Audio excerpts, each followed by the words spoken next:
We're going to spend our meeting time together giving you a chance at the end to ask questions so we can clear up some misinformations and let you know what we're doing. We're going to tell you, since we've gotten a ton of new members, we're going to tell you a little bit about who we are and why we feel qualified to even be having this meeting or feel like we have something to even share with you, because many of you don't know us and you don't know what we've done and what we've been through and all that history. Every single one of us on the board know how angry you are. We know how frustrated you are. We know how you are demanding accountability. And we have said all those things directly to Deputy Secretary Simons and to Secretary Beatty, and by way of Secretary Beatty to the new department, the Secretary of the Department of Health.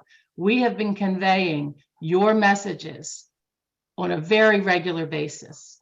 So we understand, and we apologize that we weren't able to head this off. We worked hard in the fall with DDA to tell them it's not going to work. It's not going to work. You know, we need more time. The FMSs need more time. We did, and we weren't successful at getting them to hear us and make changes proactively. So now, you know, you see where we've all ended up. One, congratulations. Again, we don't do this as a board alone. Everything we do is with your input and your help and your letters and your emails and your everything that you do. One thing you can congratulate yourself on right now is that threat of being thrown out of self-direction is gone. And that wasn't their choice. That was all of us taking it to the highest level of our state government, forcing them to take that threat off the table. So that's a very successful piece of advocacy that happened in the last couple of weeks. Okay, you can go to the PowerPoint now, Liz. We're still only up to 122, but folks are going to have to get themselves caught up if they join in. We made it very clear to the powers that be that they robbed many of you of your holidays. And we sent, you know, when the original surveys were done, we sent those comments that with your permission. And hopefully some of the people read them. So today's meeting, we're going to talk about a little bit about the FMCSs, the history of SDAN, a little bit, tiny bit about support broker role, and obviously EVV advocacy. We're going to get to that in because I know that's what brought many of you here. Next. Again, we'd like to keep you all on mute until, well, for the meeting, its duration. If for some reason you can't put your questions in the chat, you can use the hand raising feature. And when it's time for question and answers, somebody will call on you. And closed captioning is available. This little picture here, I assume many of you feel that way. I know we certainly do. So, okay, thanks, Liz. Keep going.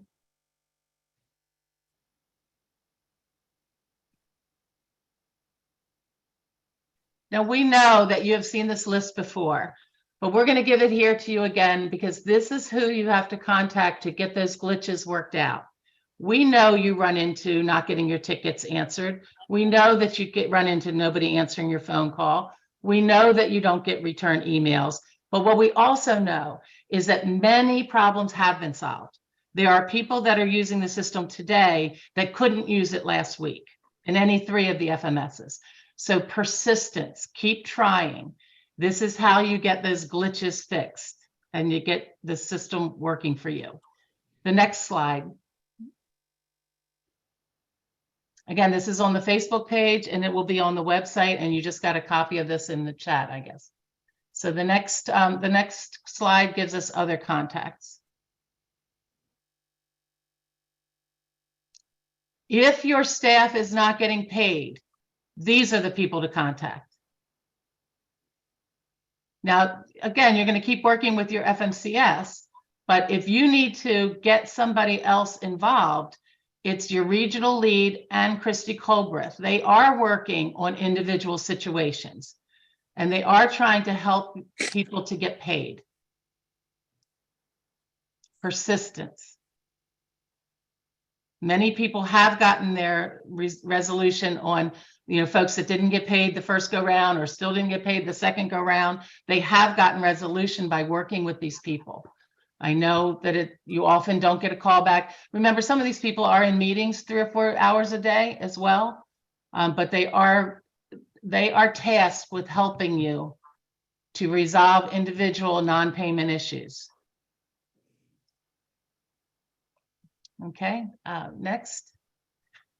I'm going to turn it over to Meg Carter, another board member and parent of Lucy, to give you some background. And we'll go through this quickly, but many new people don't know who we are. Okay, my name is Meg Carter, and I've been involved with SDAN since 2016. We thought today, SDAN has grown so rapidly, so many new members that may not know much about us. We thought it was really important to remind people, who we are, how we came to be, and what we do. SDAN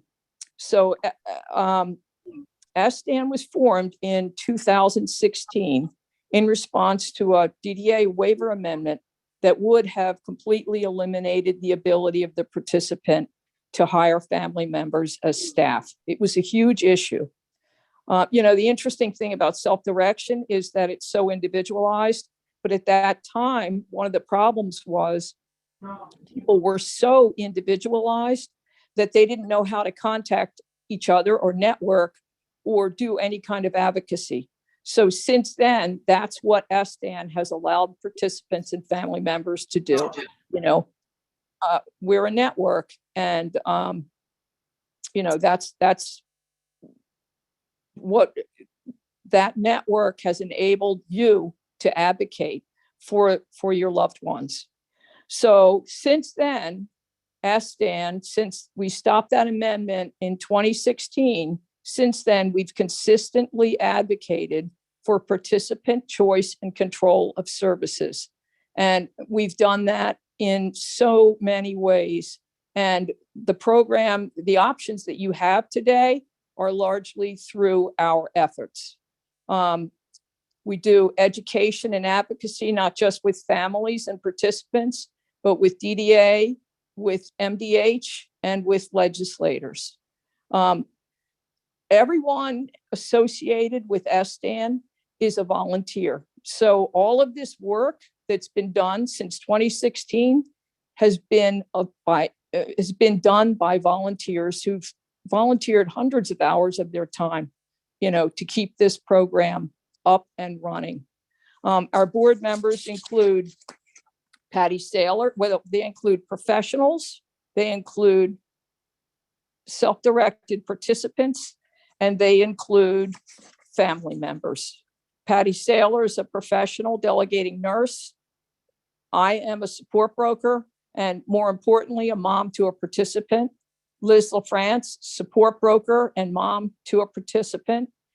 Ginger Houston Ludlam, mom to a participant. Carmen Houston Ludlam, a participant. Sunny Separati, a participant. Carol Custer, a support broker, and Alicia Wopat, a mom to a participant. I just would thank everyone for being part of SDAN, because the power that you have, the power in numbers, is what makes it possible for us to advocate for you. So thanks for your support, and please continue to advocate for not only your participant, but for the rights of everyone who self-directs.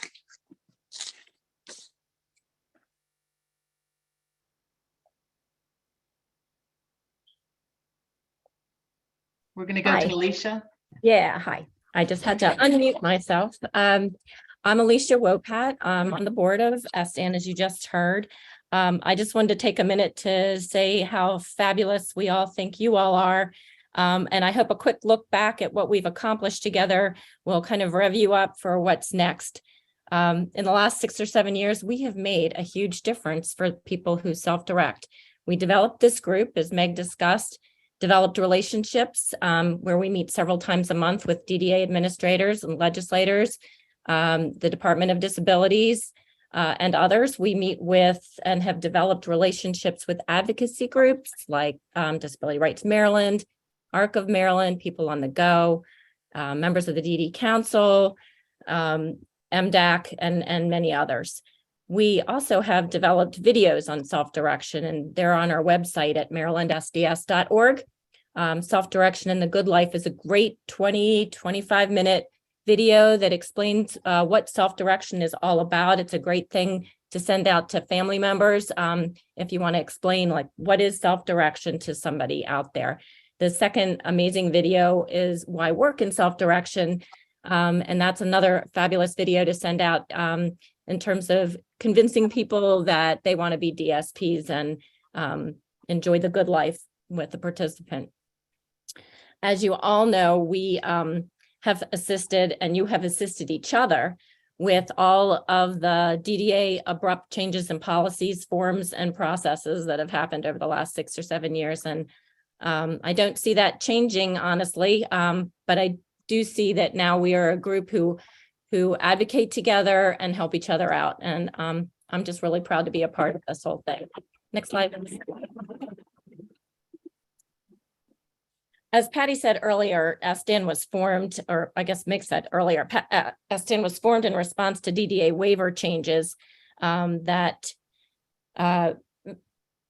greatened the opportunity for participant choice and control to be eroded. And we have spent a lot of this last 6-7 years preserving things, preserving rights to flexible budget modifications, preserving rights to employer authority and the right to hire family and staff, as Meg had mentioned.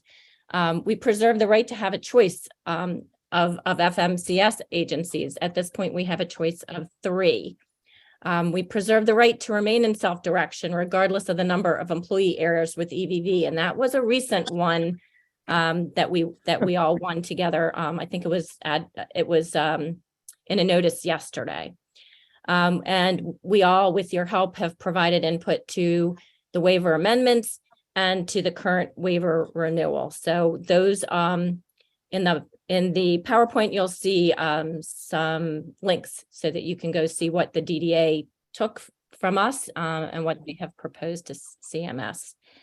Next slide.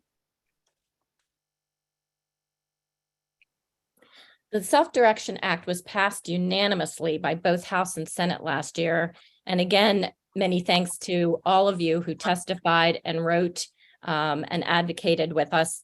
The act officially became law in October.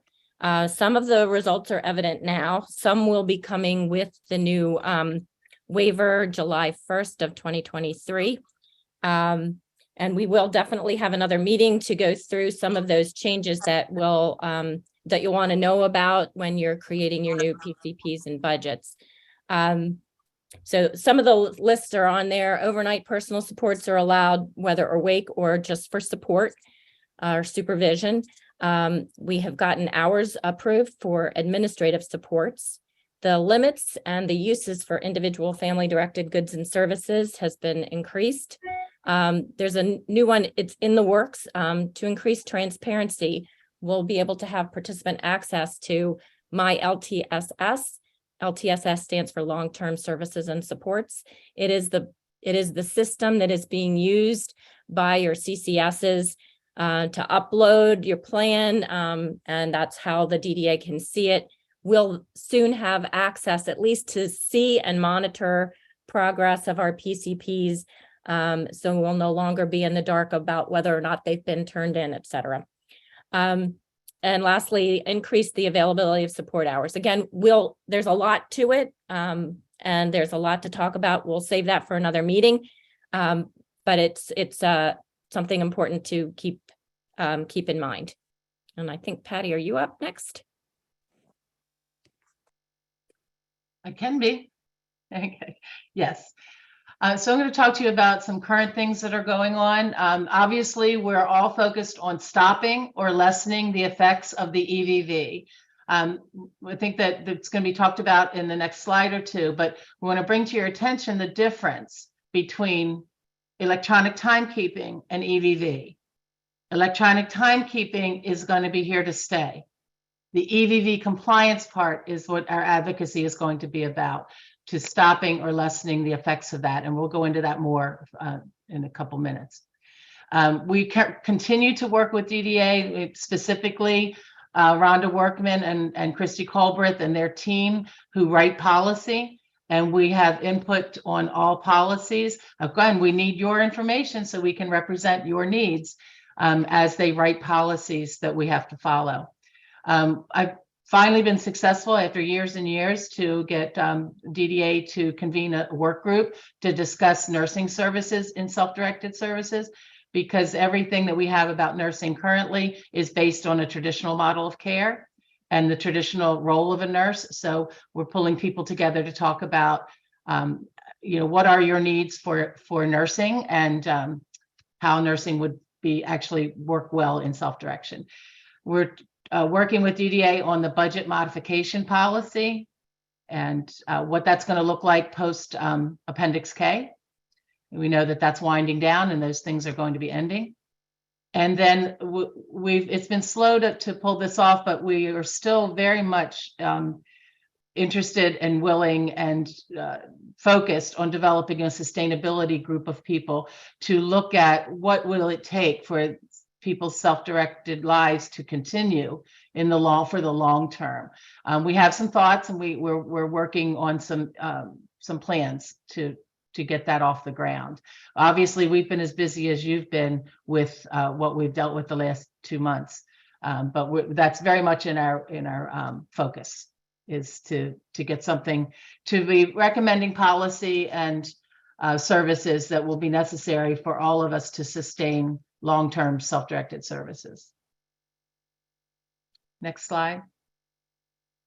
And this probably is Liz.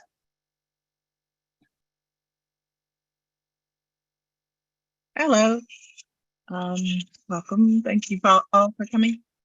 We're going to be repeating the survey that we did originally way back when, in order to get DDA to allow paper timesheets for the first pay period of the year. And I know you guys are very enthusiastic about filling those out, so I know that we'll get a good response and a lot of good information. That survey made a huge difference, really got people's attention in the legislature and at DDA. So thank you for doing that, and look out for the next one. See what else I'm supposed to say. Repeat the survey, and if you haven't, so if you're on our Facebook, it doesn't mean you're getting our emails. If you can go to marylandsds.org and click join, if you're not getting our emails, you will be able to get that survey both ways. And I think the support broker is me too. I'm a support broker. So the Self-Direction Act that was passed last year requires family of staff to have a support broker. We're working on getting support brokers access to the EVV system, a separate access, so that they can continue helping you at the level that they're able to do, and their responsibilities are to assist with and inform you on all aspects of self-direction, as well as assist with human resources, like getting people hired, answering questions about pay, and getting those kind of things expedited. And like I said, we're currently working on trying to get people access to the portal. And on a personal note, I'd like to go back to that, the access to LTSS Maryland. LTSS Maryland is the case management system that DDA uses, your CCS uses, any traditional providers have access to. When you do a plan, your CCS submits it. Sometimes you don't hear about it. It can, you just don't know, like if it's been submitted, are there clarification requests, that kind of thing. When we have access to LTSS Maryland, it's really to me going to be a game changer. Like, we're going to be able to see when plans are submitted or if there's a clarification request. All those will just be able to have visibility into the process that we've never had before. And I'm really excited about that. So, please, if you see something on that, sign up if you can. And because that's going to be really important for self-directed. I think it's really going to make a difference for all of us. Who's doing EVV? Is that me? I can do, okay, it's me. It's me. So electronic visit verification, I just wanted to point out, I think there are a lot of people who are mixing up the two things between EVV, electronic visit verification, and electronic timekeeping. We've touched on it briefly before, but we're all going to electronic timekeeping, no matter which FMS you're on, no matter which system you're using. So electronic timekeeping is seemingly the issues that are causing most of the problems right now, getting access, being able to log in, log out in English or whatever language. So we did successfully advocate to remove the threat of expulsion from self-direction due to employee errors. So now that that's over, and I think a bit of a weight has been lifted, we just need to keep advocating to minimize the EVV interruptions into our lives. So EVV, electronic visit verification, is used by, the DDA has decided it is to be used for personal supports and for respite, those two services alone. Electronic timekeeping for everything, but EVV would require a timely login, log out with a location that pinpoints a latitude and longitude. It does not track you, but it points the latitude and longitude when you log in and when you log out for personal supports and for respite. If you do log in and log out for the other services using the app, it will still ask you for the location, but you could always go into the portal and manually log times for the other services if for some reason that you forgot. So that would not contribute to any quote EVV errors. That said, I think our membership has spoken loud and clear that they would like an exemption for all live-in staff for EVV requirements. That means anyone who is staff who resides with the participant can be, according to the Center for Medicaid and Medicare Services, exempt from having to do EVV. So that would mean you could do manual, and if you were to log in and log out on the app in real time and you realized something happened in your life and you couldn't log out at the appropriate time, you could go back and correct it, and it would have really no effect on payroll or errors or anything like that. So our current push, our next advocacy with you all, is to ask our brand new Maryland Department of Health Secretary if she will direct DDA and MDH to exempt live-in staff from the EVV requirements. So we have an open letter that's been shared in the chat, but we'll share it also in the screen. And we are going to kind of try something fun a little bit later after the questions. And we're going to try to do a signing on a whiteboard of that open letter, although you're more than willing to take we're more than willing to have you take that open letter, sign it yourself, add what you want. We will be doing a more formalized letter writing campaign to include legislators in the next couple of days. So that's kind of part of our next advocacy package. We are in the process of doing some further research to remove EVV requirements in total from personal supports and from respite supports. But we are getting conflicting information. The DDA memo that went out quoted a constituent, a response from CMS asked for by a constituent, which we saw the full response, and it appears as though the DDA memo maybe didn't interpret it the same way we did. So the constituent has asked for clarification from CMS, and we are looking forward to getting that and continuing our advocacy if warranted to remove EVV from the services altogether. But right now, I think we're going to focus on something that we know CMS approves of, that many other states have already done, and that is to convince our new MDH secretary to exempt the live-in staff. So next, oh, I guess the most important thing from the few slides before and this one is like it or not like it. And I can understand everybody not liking it. You're gonna have to learn the FMS system that you chose. Whatever FMCS you chose, whatever system they use, we're all gonna have to learn that system in order to make sure that staff is paid. Regardless of what happens with EVV, we still have to do it. So, and there's some benefits to it. It isn't so hard once all the glitches are removed. But it was a bad rollout, but here we are, and we're going to move forward. Next slide.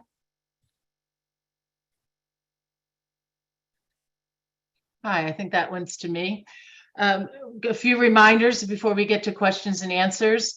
The date that they are allowing for alternative timekeeping will expire 3/4/23. So that means whatever agency you're working with, if it's the ARC, that's Paycom or paper timesheets, GTI and PPL, they have been working with you to get your staff time in their system if it's not working the way it's supposed to.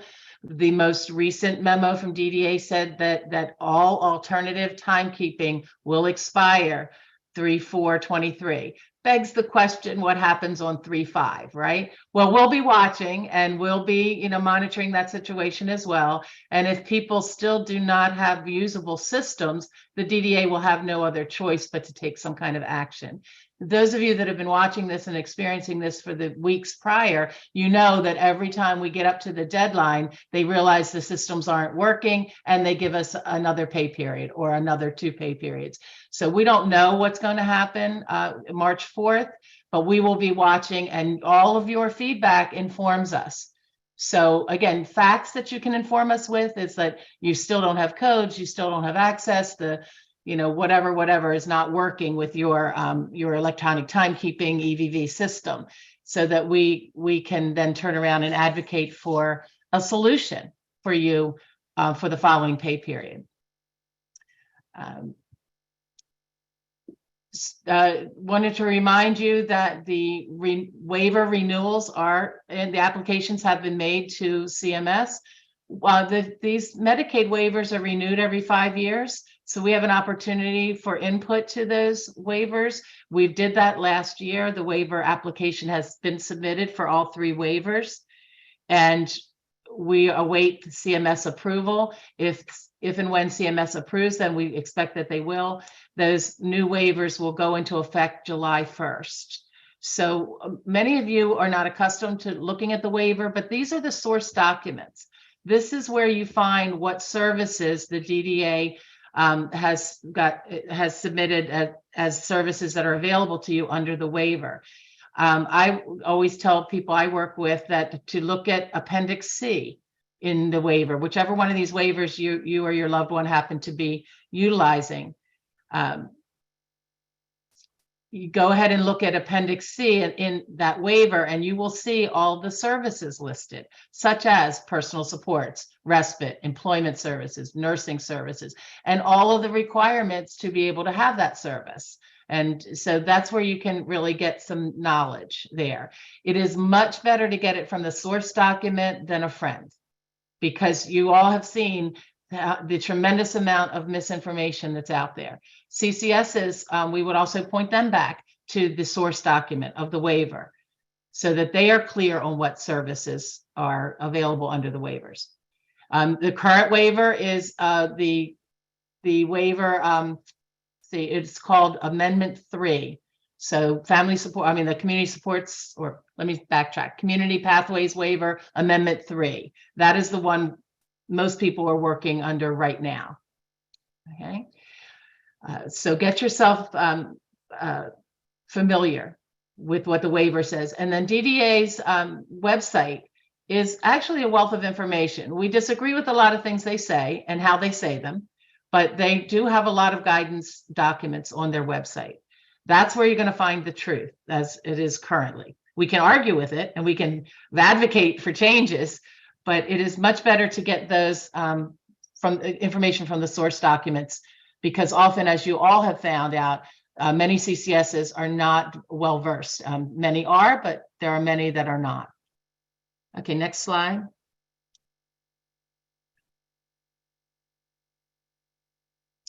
Okay, some of you have asked us about DD Day. I'll give an overview of this. SDAN, it does not have an activity plan for DD Day. We do not have any specific legislation in Annapolis this year, as we have the last 3 years. But we fully support and encourage you to be involved. Many of the people are going. It is a day every year that is sponsored by the DD Coalition, which is the ARC Maryland, the DD Council, Maryland Association of Community Service Providers, Disability Rights Maryland. And it is a day to hear from legislators. The gathering begins in a hotel in Annapolis. I think it's people are on the wait list right now for this morning session. It will be live streamed on the the DD Coalition Facebook page. So Developmental Disability Coalition Facebook page will have live stream of the morning events. And that's a large gathering of folks, and they have guest speakers, and many of them are legislators that are real champions for our issues.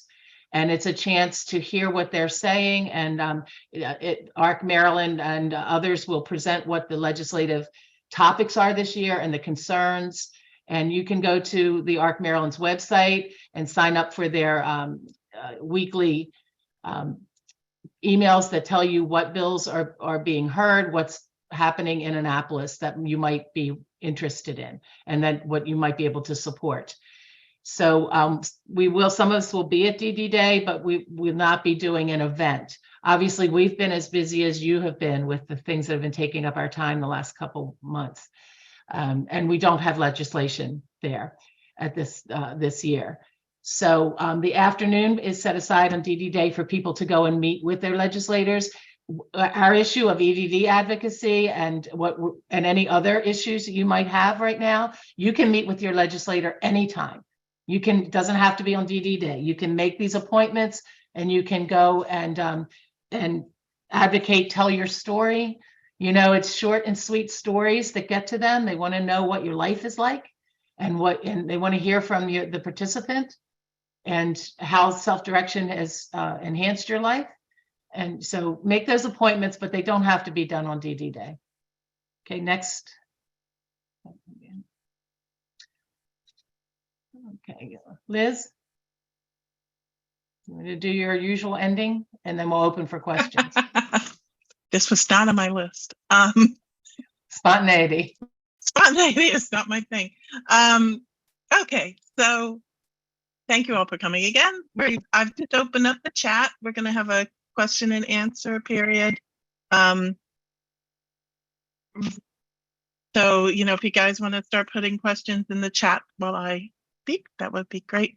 We're an all, as far as donate, we are an all volunteer group. But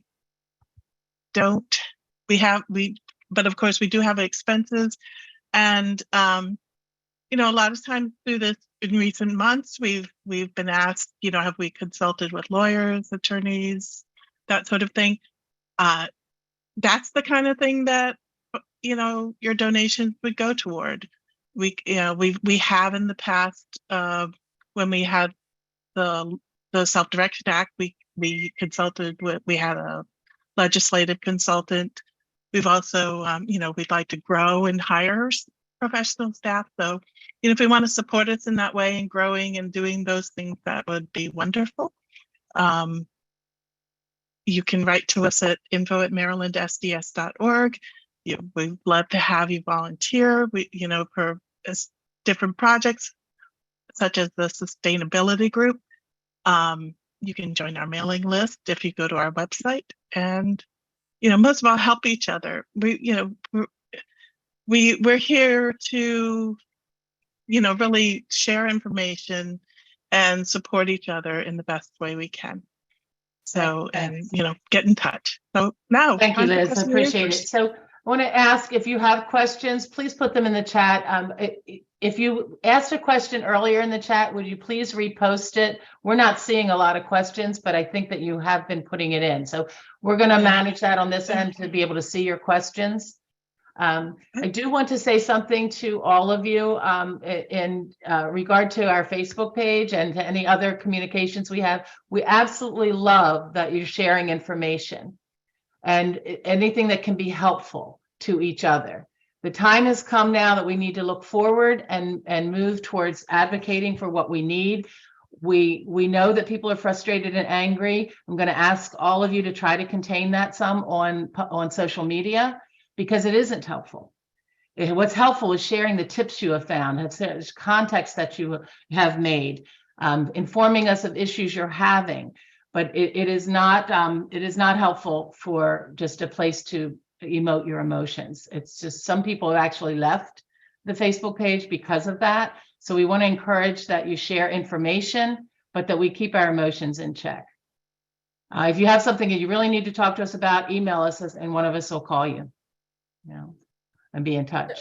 Alicia? I want to encourage everyone to stay on through the questions so that we can have you sign on to the secretary's letter. The secretary's letter was in the chat box. If you can download it and take a quick minute to read it so you're feeling comfortable about signing, that would be awesome.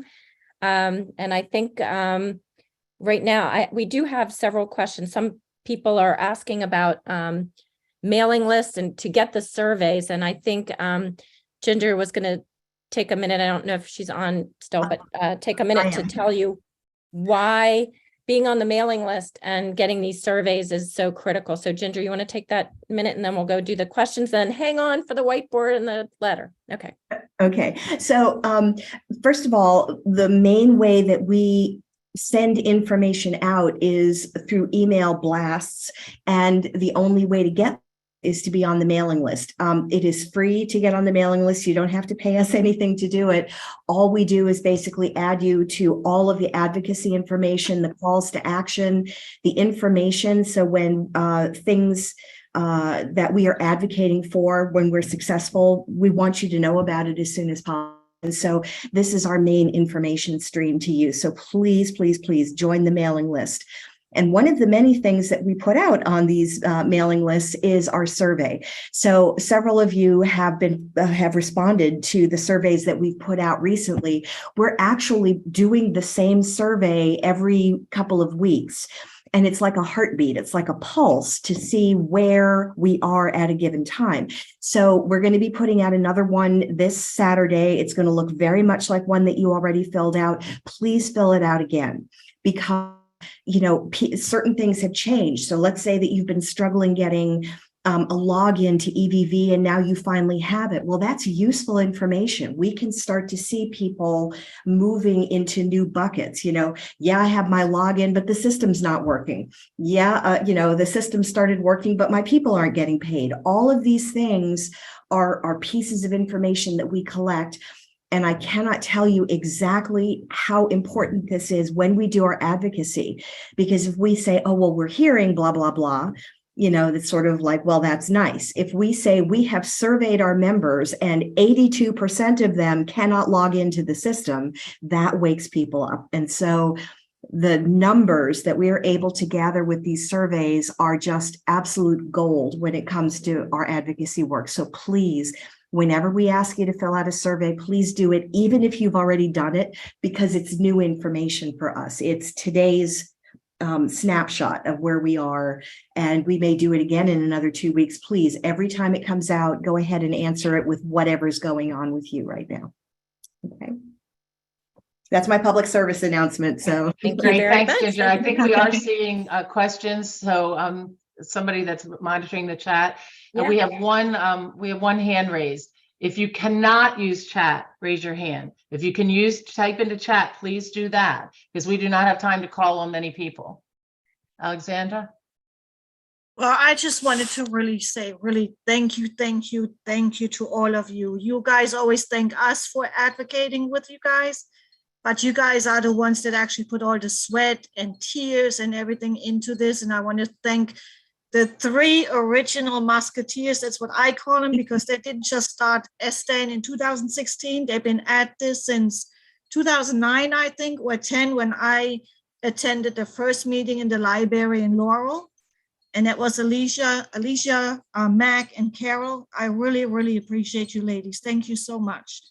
And I know others have helped throughout the years, but I just wanted to recognize those 3 because they stuck through no matter who jumped on and off the SDAN train. Thank you so much. Thank you. We appreciate that. We will be raising funds for our therapy bills. No. Because and many of my customers know, because when I meet with you, you can see. So, all righty, we'll start taking your questions. Okay, I have some that we can do pretty quickly, so I might run through the easy ones first.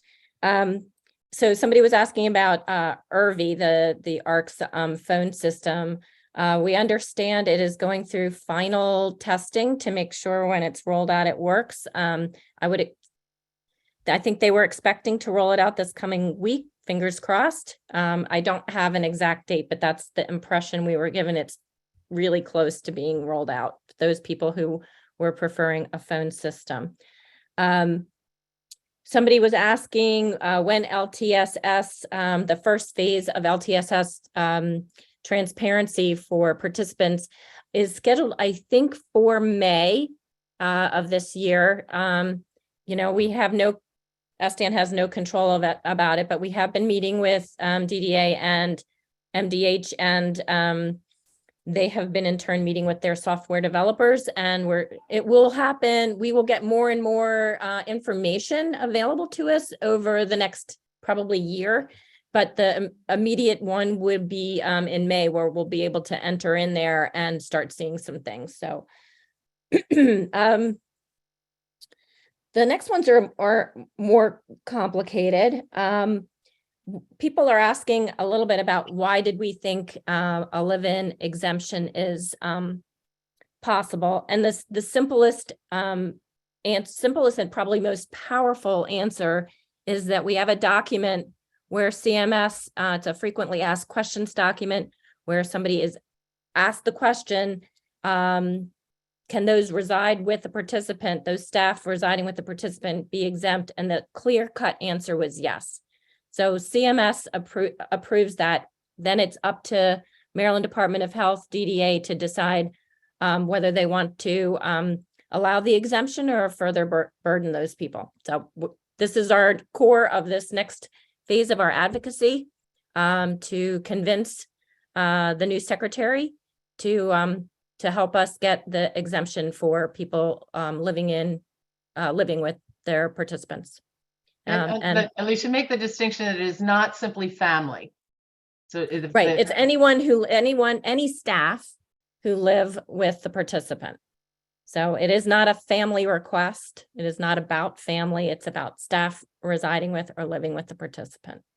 And I think we should make that really clear in our advocacy too. I know a lot of us are family, but the exemption is for all staff who reside with. Right, and DDA is like they're kind of pushing, they want it because they're family. So we're going the other angle, which is the truth. It's for any living caregiver. So it's important to kind of like take the emphasis off of family and put it on live-in. Right. I think that is important for this round of advocacy. People are asking about vendor payments and vendors not being paid, who to talk to. Patty, you want to take that one? Sure. I am a vendor. As many of you know, I have been for 18 years as a nurse. So I have a staff. So my staff has been working diligently with all 3, the 2 new ones. We have a relationship with the ARC. It has been a complicated process to get the vendor packets filled out. So if the vendor and the participant, the vendor and the new FMS have to figure out their process for getting a vendor packet completed, right? I have yet to nail down that process And I have a full-time administrative person doing this. So we've had a little hard time nailing down the process with GTI and with PPL, but they're getting there. They're getting there, and I actually have it done with them for multiple customers, but it is per customer. So each vendor has to have a vendor packet completed, just like you would for a staff person, I guess, just with each of the new FMSs. And I actually have begun to get on-time payments from GTI, and they continue to be on time from the ARC. So that's the only thing I can tell you, is that you have to hammer it out with the new FMS and your vendor. Your vendor can't do it alone. Hi, Miss Daly. This is Danielle. That was my question that I was asking.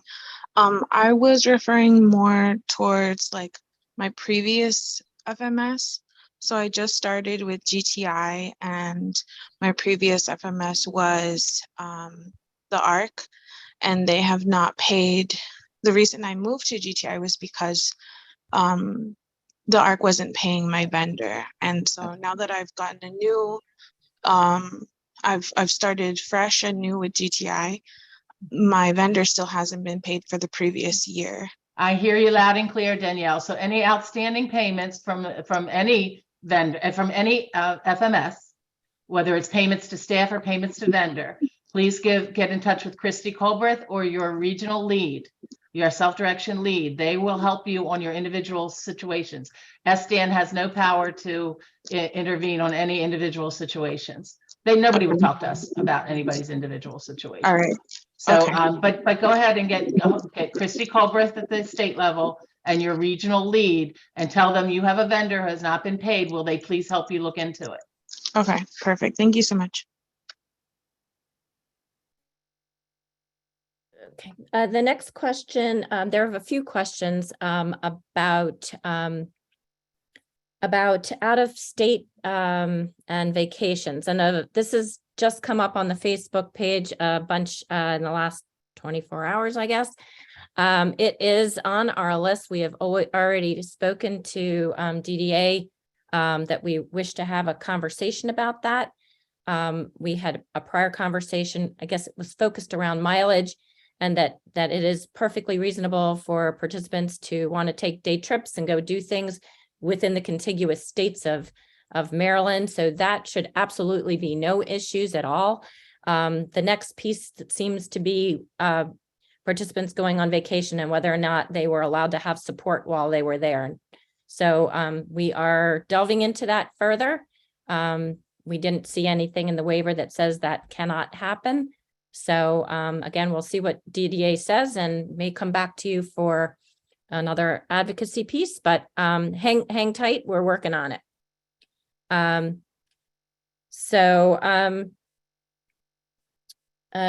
next one was another one we're not sure about.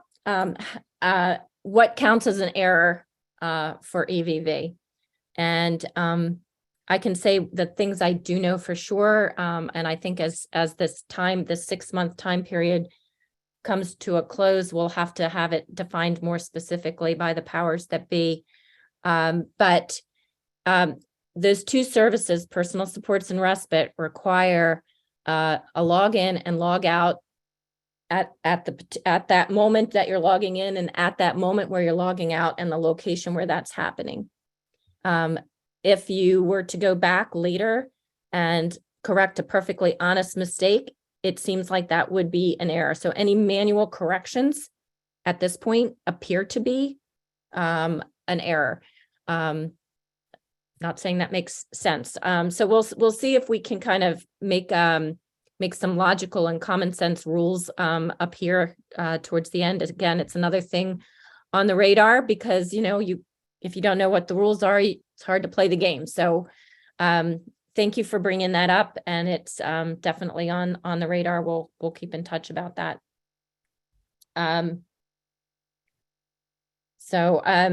Let's see, the next one, maybe Carol, you would want to talk about this. People are saying their budgets are not correct. You might want to talk about the reasons that can be, and I know one reason it's happened to quite a few people. So you want to?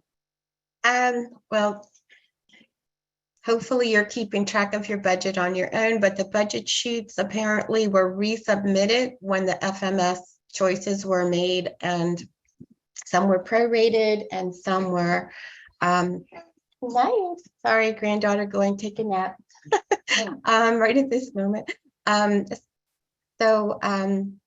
There's a couple different budgets floating around. If you were with the ARC and they're continuing to use their budgets and sheets, you might be able to straighten it out with them, but you're going to have to work with them before they get a right budget, probably to do GI and or PPL, and they will probably work together for that, or you'll have to keep working with the ARC. But yeah, there's a lot of wrong information, unfortunately, because of the way the budget sheet was done for the selection of the FMS. So they, I know something, one particular thing has happened to a number of people where the budget was in and there were some modifications in the process. And in the interim, the CCSs had to put in a budget to the FMCSs, and the modifications did not get included in that. So I would recommend that everybody go back, ask your CCS or support broker to help you figure out if you're missing some of the modifications in the budget. I feel as though a lot of energy is being spent in just to getting people into the system. And once people are all into the system, I think we can push pretty hard to get everything to be more accurate, to have support brokers added, to have access for them. I'm hoping that, you know, we reduce the number of people not using the systems every week. It's incumbent upon all of us to jump in there and use it. Now is a great opportunity while you still have a backup to use, to go in, to play with it, to try it, to use it, to get comfortable with it, so that when March 4th comes around, you're ready to roll, if not beforehand. It is, you know, anything new is always a little bit scary. You have to really play in it to learn it, whatever system you're in. But I encourage everyone to do that. Somebody's pointed out payroll is tomorrow, and that's why we're sending out this survey, just to see, you know, as a pulse, to see how we're doing. So please, even if things are working well, please fill out the survey. If you filled it out the other 2 times, please fill it out again. It's just kind of a pulse in a timeline of what's really happening out there. So we can tell DDA, honestly, I don't think they have a way to tell very well for everyone, although they absolutely are in touch with all 3 of the FMCSs frequently. So let's see. I think I've touched base on most of them. Somebody was asking about reports on compliance on EVV. And again, I think you'd have to ask each one of the FMCSs. If we get information on that specifically, we'll try to roll it out to you. Let's see. There was a question about whether you can only log in at the participant's legal address. You can log in anywhere you are in the community, at someone else, some other location. They're just going to clock the GPS coordinates, but you don't have to start and end shifts at the participant's home address.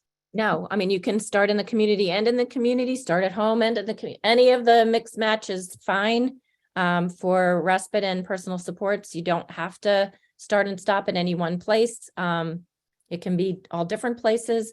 Home is, I think the interesting issue somebody else brought out is if somebody lives with somebody half time, you know, and what counts as home there. So I think that would also be an individual, like the coordinates, if anybody was ever going to look at them, which I don't know if they will, that you would have 2 home coordinates perhaps, but that would be a something you'd have to talk to about with the FMCSs, and potentially, you know, if we get this exemption piece, then that kind of goes away too.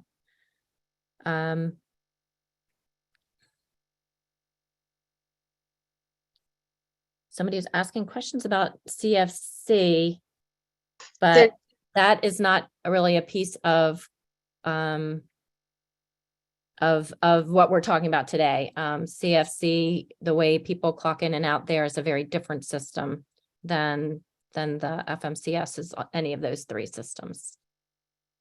There was a question about administrative hours that will be allowed by the Self-Direction Act.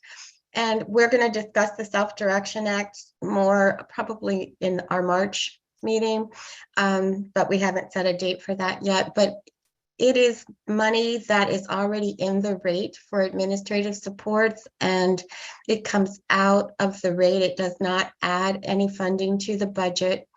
And someone asked if it could be used to facilitate things when the family is gone. I'm not quite sure what you have in mind, but if it's anything related to setting up systems that will survive the family, yes, that's the intent of having that administrative support. It's part of the sustainability, that things that parents often do for free right now will be done by some admin person when parents aren't able to do it. Somebody else is asking the budgets. I believe the budgets for your original, if you've made a switch, the budgets probably come from the prior FMCS. If you were just part of this original enrollment, the budgets came from your CCS. They would certainly have, should have the most current budget, but keep in mind any modifications that might have been made. So the CCS would be the place I would go for the up-to-date budget, with knowledge of whether or not there were modifications that are had been submitted but not completed. Somebody asked about the fingerprinting. Fingerprinting is an option, is not a requirement any longer unless you have minor children.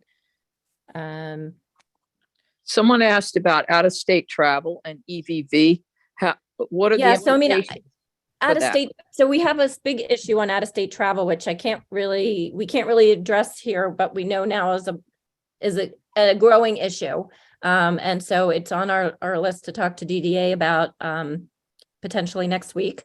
But I mean, EVV has a community. So I'm assuming if you are on vacation, you are in your community.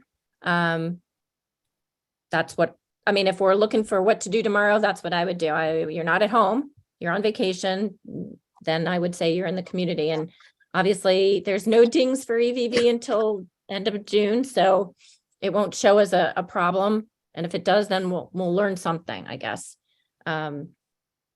That's Alicia's personal recommendation, not an SDAN one. Alicia, somebody can I was say asking something about the out-of-state supports? Say it again. Yeah, I wanted to say something about Oh, yeah, out-of-state please. supports. So some of us have been around for a long time, and we absolutely had personal supports that could go on vacation with a participant. That was something that we did, and somewhere along the lines in the last years, that has changed. And we were not conscious of that change, but we know they are not approving for, again, I couldn't say across the board, because you all know the regions are all act differently, right? We get an answer in one region that's different than another region. People are telling us that it's getting denied in their plans if they want to use personal supports to go with them on vacation. Other people said it worked. They got it approved. So we're going to be looking at that, and we're going to be advocating to have what we had. When, an individual with a disability deserves to go on vacation just like anyone else. And if they need support to do that, then they need the support to be able to be delivered. So that will be what we're advocating for. We're not quite sure how we lost it, but we'll be figuring it out. There's nothing in the waiver that indicates that. This would be policy. So we'll be working on that and get back to you. I want to be cognizant of everybody's time, and I really want to try this fun new advocacy. Liz, if you are ready to, maybe we should share the letter really quickly so everybody gets a chance to read it if they haven't. And Alicia, I'm sorry, can I do one more plug? Please. Okay, so you all know that I'm a nurse, and I'm in the middle of doing a ton of HRSTs that are coming due for plans that are due kind of in April. I want to bring that to your attention. I put it that if you have moved from MedSource to a new FMCS, or have moved at all as your FMCS, you need to make sure that the nurse on your team can see the HRST so that they can do your work for you.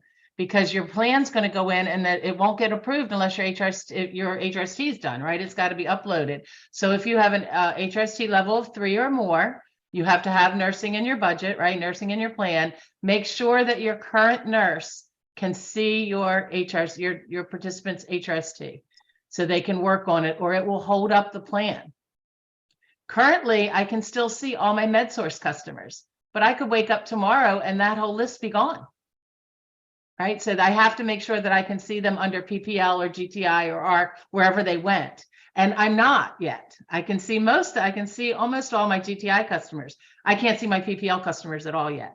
So I'm just letting you all know that'll be a problem if and when your plan is due and your nurse has to do some work on your behalf. So please check that out. I know doesn't pertain to everybody, but it's not a problem till it becomes one soon. Thanks. Okay, I'm gonna try to share this.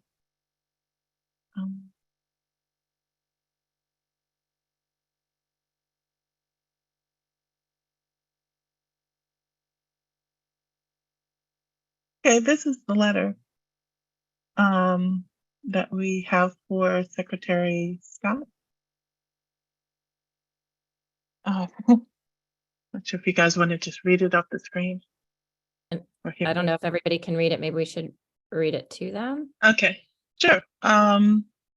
Dear Secretary Herrera Scott, on behalf of more than 2,300 persons with intellectual and developmental disabilities who self-direct their 1915 CHCBS waiver services, we congratulate you on your appointment as Secretary of the Maryland Department of Health. Established in 2016, SDAN supports the rights of individuals with IDDD, intellectual and developmental disabilities, to communicate choices and exercise control over their Medicaid-funded services and supports. Under your leadership, we hope to see a renewed MDH that respects individuals with developmental disabilities and their families and recognizes participant direction of waiver services, self-direction, as uniquely indispensable to the goals and vision of the department. Currently, self-directed participants and their staff are enduring a chaotic and injurious transition to electronic visit verification, which has been required since January 1st, 2023. Secretary Herrera Scott, EVV is complex and overwhelming for living caregivers, disrupts the care they provide, and makes them feel targeted, worried, and devalued. You can make a clear statement in support of individuals with developmental disabilities and their families by directing the Department of Health to exempt live-in caregivers from the EVV mandate as allowed by the CMS. Many states have done so. Our membership is preparing to advocate broadly on this issue. We ask that you please give your attention to this request. Thank you. We welcome you and wish you every success in your efforts to maintain and improve the health and safety of all Marylanders. With hope and gratitude, the Self-Directed Advocacy Network of Maryland. I just want to say a quick thing about EVV and that exemption, because there were a couple questions in the chat. I'm going to stop sharing this real quick though. So the EVV app is two things. It's electronic timekeeping, and then and they're all this way. And then there's electronic timekeeping that is EVV compliant. So even if we get the exemption, you'll still need to do electronic timekeeping. You know, the paper timesheets and I assume Paycom are not going to be a thing. Like, you'll still need to use the app. It's just whether the time, you know, when you're doing personal supports and respite, if they're, as I understand it, if you're clocking in and clocking out in real time, that's EVV compliant. But if you go back, or, you know, and you can do some adjustments, like that's not super clear. But if you go back and change it, or you add a shift later, that's not even be compliant. So if you have the exemption, you don't have to worry about that. You don't have to be, clock in, clock out. You can do what you've always probably done and just add it later. Okay, so that's our letter. Hope you like it. Get ready to advocate. We are going to share, going to do the survey, and then we're going to share, a letter writing campaign, like we've done before, where you will write your lawmakers, DDA administrators, anybody we can add to the list. That's it. And the last thing, I don't know, did anybody want to say anything? We're going to put up a whiteboard. We'd love to have everybody kind of like sign it. There's a lot of people probably be signing on top of each other. But have fun with it. Don't stress if it doesn't work for you. And if you don't want to do it, of course, no problem. Thank you.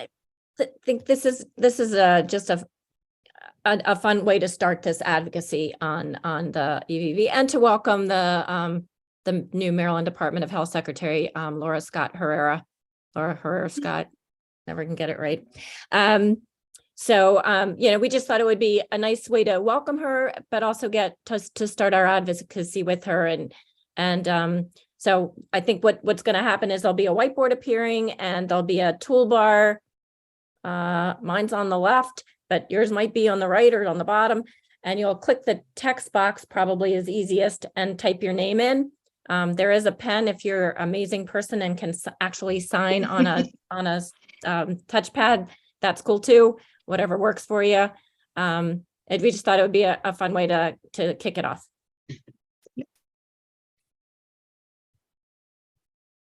Make sure I had.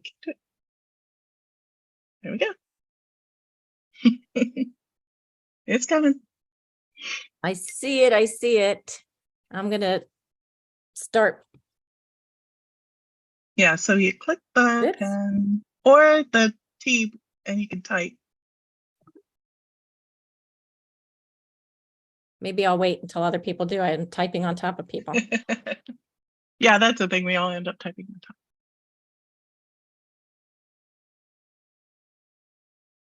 And we can pretty it up later. Just, get your name on there. We'll try to. I think it's cool.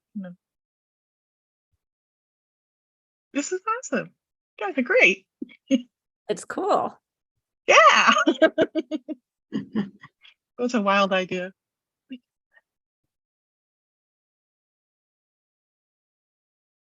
don't know if we can make it smaller or bigger.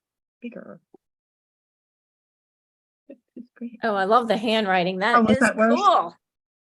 Did I make it worse or better? Or do you guys can't even see that? I don't see anything. Yeah, there's a way to like make it down in the lower right if you need to make it I see, yeah. smaller so you have more room to find a While spot. you all are doing that, let me say, if you did not get your question answered, please email us with your question at the email address, okay? And if, again, we can't answer your specific issues with your FMCS, but we can answer policy questions and clear up misinformation. Again, we have learned to be very diplomatic. Our advocacy efforts from SDAN are diplomatic. They are based on relationship building and collaboration and persistent, not giving up on the points that we make. You, on the other hand, as an individual, and as an individual or family members, can say whatever you want to say. We have to be diplomatic and build relationships to get things done. And that has served us very well over the last 6 or 7 years. And so if people would like to say other things in addition to the letter that we wrote, feel free. You can say whatever you want. We have been able to deliver the message to the Secretary of the Department of Health of how horrible this transition has been.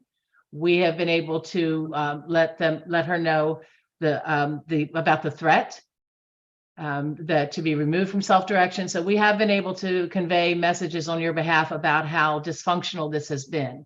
This letter doesn't go into that because it's already been said to her. This letter is about relationship building and EVV exemption request. There's oodles of space at the bottom, by the way. If you make it smaller, you'll see more room on it too. Yeah, actually, I just used my scrolling finger things. Or scroll, yeah. You can scroll down, and the bottom is, pretty free. Very There's cool. You guys rock. I love this. This is great. It turned out way better than I thought it would be. I'm like, this is Yeah. not gonna work. Well, it's always a thing, for us to remember to try new things, right? Mhm. Somebody said they couldn't see it, big gray block, but we'll send, actually, the copy of this letter was sent this morning with the reminder. It's a link that you can click here, so you're welcome to print it and send it with your own, if you want to jump in right now, you're welcome to send the letter with your own, as a copy with your own intro first. Liz is preparing, a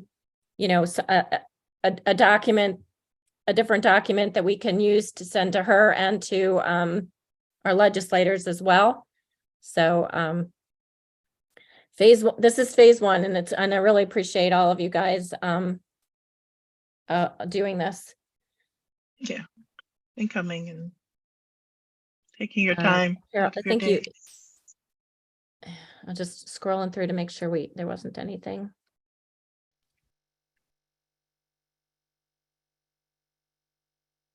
So again, there's some more questions about racking up the dings on the EVV. And I suspect we all might be. It doesn't matter right now. It doesn't matter until July 1st. And then if you do get if an employee gets 6 error messages or 6 errors, then they'll get some help, some education on how to do it better. The next time, if the next month it still happens, they'll get even more maybe personal attention on how to make it better, and some additional services to educate and to work it through. Same thing with the third one. Now that we have gotten rid of the threat to be expelled due to employee errors, the focus is and should be on helping somebody become, less and less error-y, more error-free as time goes on, because the idea is obviously this is the way of getting people paid, and we want it to be accurate to the best of our abilities. But people make mistakes, and they're going to be mistakes, and they're good mistakes. I think the system is trying to avoid thoughtful fraud. So Alicia, So can you speak to the to what Rhonda told us about one-on-one or customized exemptions if necessary, or accommodations, Yes, thank you. modifications? So that is one of the questions, and I think somebody typed the answer, but it's worth mentioning. There are certain circumstances where either a participant isn't able to use any of the systems that are offered, and there would be an opportunity to work with the FMCS to come up with a solution for the person. I know there's some religious exemptions for things like the Sabbath that have already been granted that are, not person specific, but individual or group specific. So I think the intention is to make it work for everyone. I think they hope there won't be a lot of people who can't figure out a way to work one of the systems that is offered by the FMCSs. But in our way of thinking person-centeredness, absolutely should push to get a system that a participant can use effectively. So I would first try with your FMCS, and then we'd like to know. So drop us a note and let us know that it is or isn't working for you. And then we can kind of take it up as a group issue if it seems to be that, or direct you in the right place if it's, singular and in need.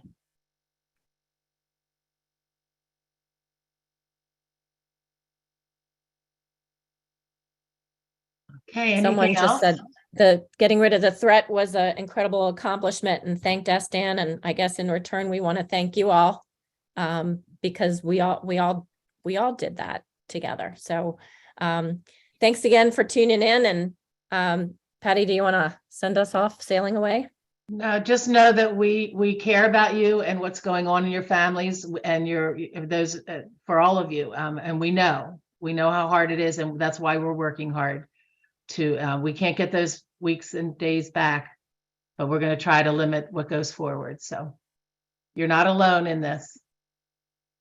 And we look forward to on a meeting announcement about our next month's meeting, where we will go into the details of the Self-Direction Act and what you can expect when the new waiver is renewed.